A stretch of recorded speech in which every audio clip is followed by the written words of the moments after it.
जैसे एक संतान हो जाती है, मान लो एक बच्चा हो गया, एक संतान हो गई, और एक संतान होने के बाद में दूसरी संतान हो ही नहीं रही। किसी को 10 साल हो गए, किसी को 8 साल हो गए, किसी को 5 साल हो गए, किसी को 6 साल हो गए, किसी को 9 साल हो गए, किसी को 12 साल हो गए, दूसरी संतान हो ही नहीं रही। आपने डॉक्टरों को भी दिखाया, इलाज भी करवाया, फिर भी संतान का सुख नहीं है। तो शिव महापुराण में बेलपत्र के वृक्ष का बड़ा सुंदर भाव कहा।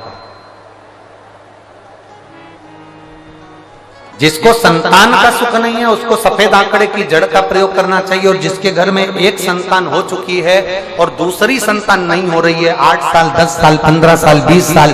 22 साल हो गए और दूसरी संतान का अगर सुख नहीं है, तो उसके लिए बेलपत्री के वृक्ष के नीचे का एक भाव बड़ा सुंदर कहा गया।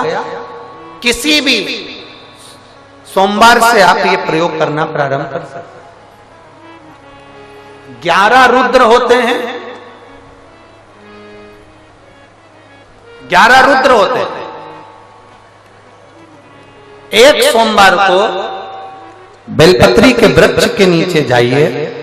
और बेलपत्र के वृक्ष के नीचे जाकर एक एक रुद्र का स्मरण करें।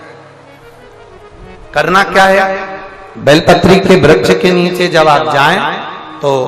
बेलपत्र के वृक्ष के नीचे की ही मिट्टी का एक कुंड, आप लोग क्या कह सकते हैं, यहाँ पर हम क्या बोले उसको, जैसे मिट्टी का एक कटोरी बनाते हैं ना, क्या बोलते हैं उसको, कुंडी बना देते हैं मिट्टी की। बेलपत्री के वृक्ष के नीचे की ही मिट्टी, उसी मिट्टी का एक छोटा सा एक कुंडा बना दो उसको मिट्टी का। जितने लोग आस्था चैनल पर सुन रहे हैं, जितने लोग फेसबुक यूट्यूब पर श्रवण कर रहे हैं, बड़े ध्यान से सुनिएगा, सावधान। मिट्टी की कुंडी बनाई, उस कुंडी में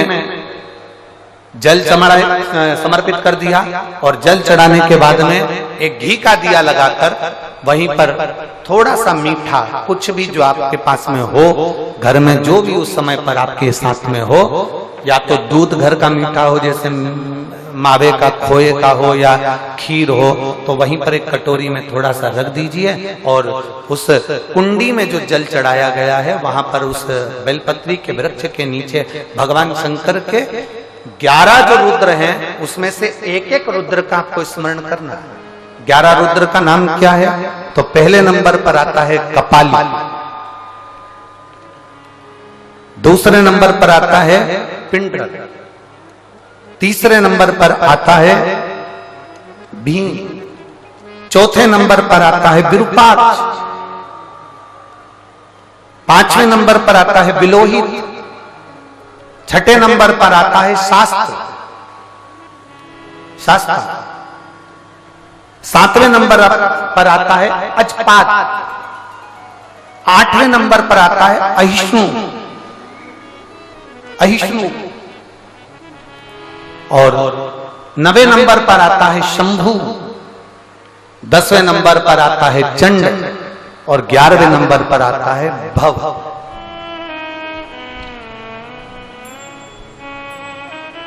अगर अभी आप लोग नहीं लिख पाए हैं तो बाद में मोबाइल पर से कथा को पीछे खींचना, फिर उसमें से धीरे धीरे इसको लिखना।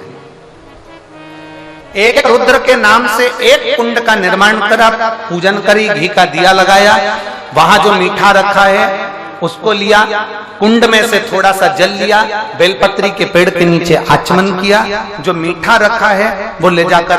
रात्रि के समय पर सोने से पहले पति पत्नी उसको पाएं और साथ रहे। एक सोमवार को ये प्रयोग करना है, फिर दूसरे सोमवार को दूसरे जो एकादश, जो 11 रुद्रों का जो वर्णन किया गया है, एक एक रुद्र का नाम लेकर एक बार कुंड का निर्माण करना है। दूसरे सोमवार को, जैसे एक बार आपने अगर कपाली नाम से पूजन करी, दूसरे नंबर पर पिंडरल नाम से पूजन करी, तीसरे नाम पर भीम नाम से, फिर आप विरूपाक्ष नाम से, ऐसे एक एक सोमवार करना है, 11 सोमवार। और 11 सोमवार जैसे तुम्हारे पूर्ण होंगे, भले 10 साल हो गए हो चाहे 15 साल हो गए हो, गर्भ जरूर फेरेगा और संतान की प्राप्ति जरूर। किसी किसी के यहाँ पर 11 रुद्र भी पूरे नहीं हो पाते हैं और गर्भ ठेर जाता है। लगभग 4-5 रुद्र पूरे होते हैं और गर्भ ठेर जाता है। तो आप जो 11 रुद्र हैं इनका स्मरण कर कर भी भगवान शंकर से प्रार्थना कर सकते, भगवान शिव से प्रार्थना कर सकते।